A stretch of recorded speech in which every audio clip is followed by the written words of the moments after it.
Times of Swaraj में आप सबों का स्वागत है और मैं हूं संतोष सिंह। और आज हम टाइम्स ऑफ स्वराज में फिर बात कर रहे हैं बिहार में सिपाही बहाली की परीक्षा के दौरान जो प्रश्न पत्र लीक हुआ था, उस मामले में किस तरीके से मुख्यमंत्री आवास में तैनात एक बड़े पदाधिकारी और जदयू के एक बड़े नेता पूरे मामले को ठंडे बस्ते में डालने के लिए मजबूर कर दिया है। अब आपको याद है कि शुरुआती दिनों से मैं कह रहा था कि इस पूरे प्रकरण में आयोग के अध्यक्ष की भूमिका संदिग्ध है। सिंघल साहब कहीं न कहीं इस पूरे मामले में घिरते जा रहे हैं। उन्होंने जो जो बयान मीडिया को दिया, वो सारे बयान जांच के दौरान हवा में उड़ गया। कहे कि हर सेंटर पे, हर शौचालय में हम जैमर लगा रखे थे। सवाल ही नहीं है वहां कोई इलेक्ट्रॉनिक इक्विपमेंट काम करे। पूरे बिहार में 74 को एफआईआर दर्ज हुआ, 150 गिरफ्तारी हुई है। सब बता रहा है कि कैसे इक्विपमेंट लाए, कैसे सेंटर के अंदर में व्हाट्सएप पर हमको आंसर मिला, सब कुछ बता रहा है। लेकिन किसी से पूछताछ नहीं करना है।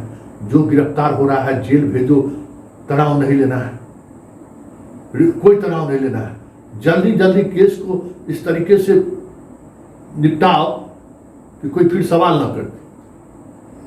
इतनी महत्वपूर्ण गिरफ्तारी हुई है।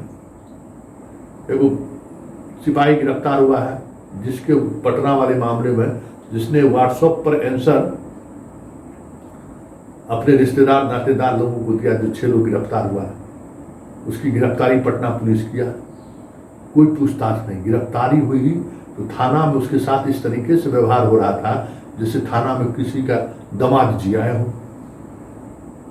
कुर्सी पर बैठाया गया, जल्दी जल्दी उसको यहां से जेल भेजो भाई, किसी तरीके, क्योंकि मीडिया में इसका नाम काफी चल गया है। कोई पुलिस पदाधिकारी मीडिया वाले को बता दिया कि भाई ये मास्टरमाइंड है, इसी के मोबाइल फोन नंबर से आया था, उसको जेल भेजा। रिमांड पर भी नहीं लिया। देखें रिमांड पर कोई खबर है?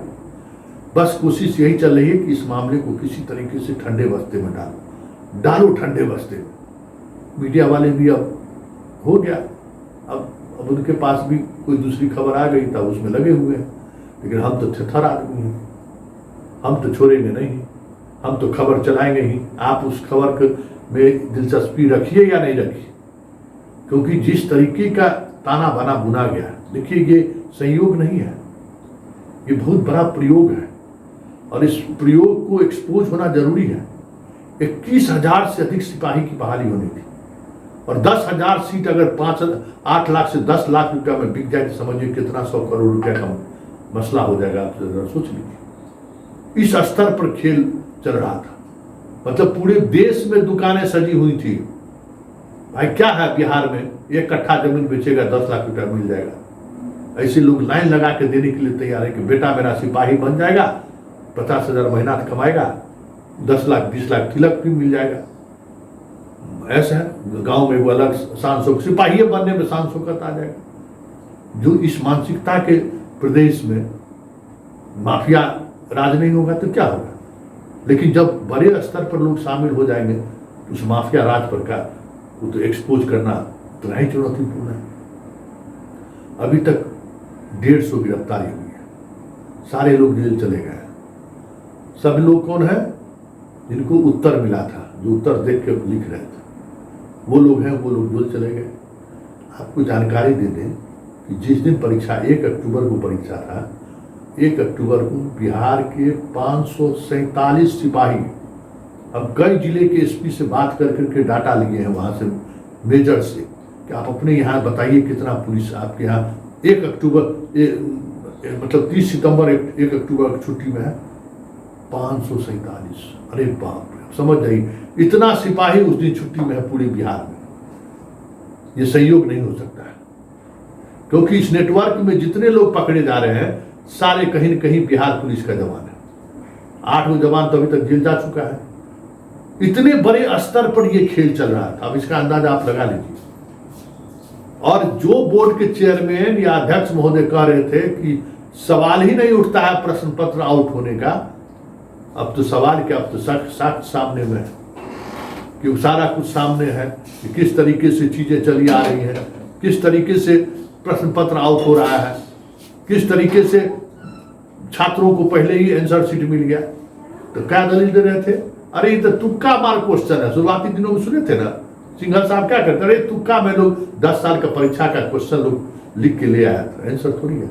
लेकिन वो भी जांच में साबित हो गया कि वो जितने 80 को आंसर लेके सब गया हुआ था, 80 सवाल का जवाब, मतलब 100 में 80। अब बताइए अब क्या होगा, हाईएस्ट लेके गया, वो सारे के सारे नंबर वही है, सिर्फ आंसर ABCD जो लिख कर उन्होंने भेजा सारा का आंसर वही है। क्या कह रहे थे सिंघल साहब के, अलग अलग कीबोर्ड हम बना, अलग अलग सेट है क्वेश्चन, लेके भी जाएगा तो नहीं बना सकता। कैसे भाई, आप कितना सेट में क्वेश्चन बनाए हैं, वो चीजें भी अब सामने आ रही है कि परीक्षा में बस 4 ही सेट था और वो सेट किस तरीके से सामान्य रूप से था, क्वेश्चन किस तरीके से आप 1 से 10 दूसरा, फिर 10 से 20 में 1 में, मतलब इस तरीके से अल्फाबेटिकल सजा के क्वेश्चन आंसर दिया गया था कि ग्रुप वाइज जिसको जो ग्रुप में मिलेगा उसका आंसर क्या होगा वो साफ क्लियर था। उस पर लिखा हुआ था कि अगर क्वेश्चन A ग्रुप मिलेगा तो तुम्हारा पहला क्वेश्चन होगा 20 नंबर का, B ग्रुप मिलेगा तो तुम्हारा पहला क्वेश्चन होगा 1 नंबर का जिसका आप जवाब दिए हुए, C ग्रुप मिलेगा तुमको तो पहला क्वेश्चन होगा 30 नंबर से, और 30 के बाद 30, 31, 32, 33 इस तरीके से चलते चले जाओगे, और लास्ट में फिर 1 से लेके 30 तुम आ जाओगे, तुम्हारा वही रिजल्ट होगा। डी होगा तो तुम्हारा 40 से होगा, 40 से लेके 100 तक एक ही सवाल है, फिर ऊपर इस तरीके से क्रमवार सजाया गया था जिसकी जानकारी सेटर को भी था। लेकिन जांच नहीं होना है क्योंकि सब ऐसे लोग संरक्षण देने को तैयार हैं जिस पर लोग साहस नहीं उठा रहे। कहा था ना कि आर्थिक अपराध इकाई इस मामले की जांच करेगी, सारे FIR आर्थिक अपराध इकाई को ट्रांसफर कर दिया जाएगा। आज 14 तारीख है, कुछ भी ट्रांसफर नहीं हुआ है। आर्थिक अपराध इकाई का कोई ऑपरेशन शुरू नहीं हुआ है। आर्थिक अपराध इकाई ने पुलिस मुख्यालय से पदाधिकारियों की टीम मांगी थी कि हमें दीजिए, सहयोग कीजिए, वो टीम अभी तक नहीं पहुंचा है जांच के लिए। तो क्या माना जाए कि भट्टी साहब भी सिंघल को लेकर थोड़ा सॉफ्ट है क्या? सवाल उठना लाजमी है क्योंकि इतने बड़े स्तर पर परीक्षाएं हो रही है। 527 सेंटर था, करोड़ों रुपये सिर्फ परीक्षा कंडक्ट करने में खर्च किया गया होगा। ये जेमर लगाने वाली कंपनी को दी गई होगी, सोच लीजिए। और जेमर फिर कह रहे थे बाथरूम से लेके आसपास 100 मीटर के अंदर में मोबाइल और कुछ काम ही, कोई इलेक्ट्रॉनिक सर्वेलांस काम नहीं कर सकता। लेकिन देख लीजिए, और बड़ा सवाल ये है इतनी विलंब हो गए जांच शुरू हुए, कोई भी इलेक्ट्रॉनिक डाटा सही है सटीक आपको मिल जाएगा, लेकिन जितना देर करिएगा अनुसंधान करने में उतना विलंब से डाटा आपको मिलेगा। तब तक बहुत सारी चीजें खत्म हो जाएंगी। बहुत सारा जो सेटर था नेपाल भाग जाएगा, भाग गया होगा, अपना जगह जगह पकड़ लिया होगा। आप अंधेरे में तीर मारते चलिए। तो बिहार में ये पहली परीक्षा है जिस मामले में प्रश्न पत्र लीक होने के 14 दिन बाद भी किस सेंटर से प्रश्न पत्र लीक हुआ, कहां से कैसे प्रश्न पत्र लीक हुआ, किसने प्रश्न पत्र लीक किया, कुछ भी पता नहीं है। पता सिर्फ इतना ही है कि इस मामले को किसी तरीके से ठंडे बस्ते में डाल दो। कोचिंग वाले को क्या है, छात्र को क्या है, परीक्षा की तैयारी में लग जाएंगे। जल्द परीक्षा का डेट घोषित होगा, तुरंत घोषित हो रहा है, लग जाएंगे तैयारी करने। हो गया, परीक्षार्थी तैयारी करने में लग गया, इधर खेला करने वाला भी अपनी जगह पर पकड़ लिया। लेकिन ये समझिए कि कितना बड़ा उगाही हुआ इस स्तर पर। ये भी सोचिए जो पैसा दिया होगा विद्यार्थी, वो तो पैसा लेने वाला तो मालो माल हो गया होगा, उस परिवार का क्या हाल होगा ये भी सोचिए। गलत ही सही, लेकिन उसका क्या हाल होगा।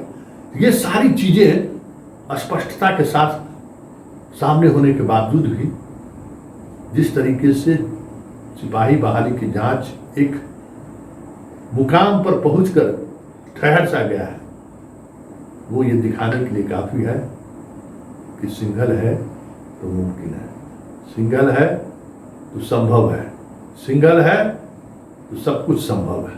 अब देखिए क्या होता है। लेकिन जो कुछ हो रहा है वो बिहार में इससे पहले कभी नहीं हुआ था। और अगर इस तरीके से आशीर्वाद की वजह से अगर लोग बच जाए तो फिर ये प्रवृत्ति और बढ़ेगी, रुकेगी नहीं।